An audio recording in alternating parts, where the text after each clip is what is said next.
forecast. Thank you, Chris. 2 suspects are held tonight in the murders of a 7-year-old girl and her uncle.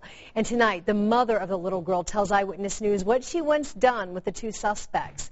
The victims were killed exactly 1 week ago on Woodlark Drive. That's east of Indianapolis in Cumberland on the east side. Eyewitness News reporter Emily Longnecker live tonight outside the Marion County Jail where the suspects are held. Emily? Yeah, and it was a week ago tonight that the Crane family was asking themselves 2 questions, who and why. Well, now, according to police, one of those questions, the who part, has been answered with 25-year-old Jeremy Priel and 22-year-old Michael Bell behind bars here at the Marion County Jail, both facing murder charges. I don't feel like anything will make me have peace with any of this. Not even the possibility, says Holly Long Wilson, of the death penalty for either 25-year-old Jeremy Priel or 22-year-old Michael Bell. I don't believe that, 2 wrongs make a right. It's not going to bring my daughter back. It's not going to bring Jeremy back. The Marion County prosecutor hasn't said if he'll be seeking the death penalty in the case. The crime does satisfy some of the conditions needed to ask for it.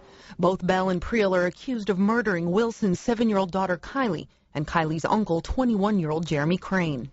I have to live with that for the rest of my life, so I feel like I want him to suffer, the pain and feel my pain. It won't compare to my pain, but I want him to, feel my pain. It's a pain Wilson knows will only grow as more details come out in court about what happened in this home where her daughter and Jeremy Crane died.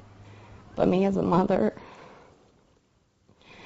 I have to know what my baby went through. Just for me, I want to know what these people did to my child. Wilson says she's horrified that Bell was Jeremy Crane's best friend and considered part of the Crane family, a man her children trusted. I'm so disgusted. So disgusted. Kyleigh would color him pictures and, he'd play with them. The Crane family says they don't know Priel, but we learned police arrested Priel in October for allegedly beating up his live-in girlfriend at this home. It's the same one a SWAT team surrounded Sunday, arresting Priel for Kyleigh and Jeremy Crane's murders. Holly Wilson plans to face both men in court when the time comes, but she doesn't expect to ever understand why.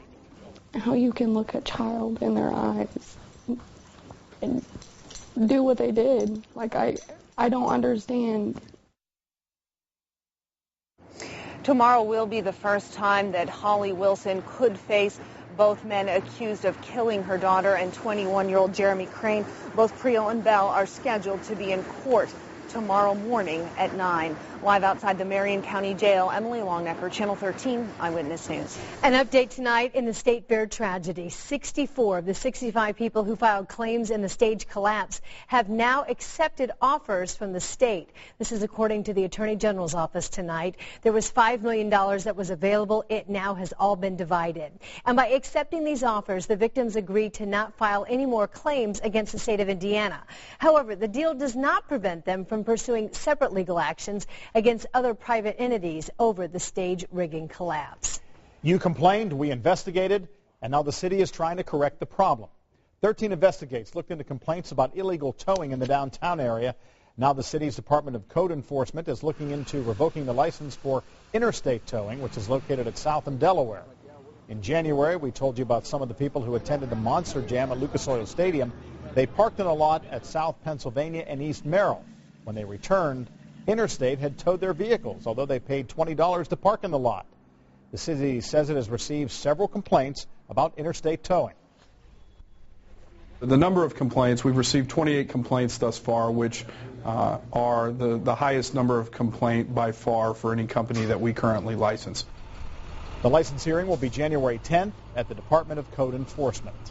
The state is now giving Indianapolis Power and Light 30 days to write new plans and policies aimed at reducing those manhole fires and explosions downtown. So far, there have been 4 this year and a total of 12 in the last 7 years.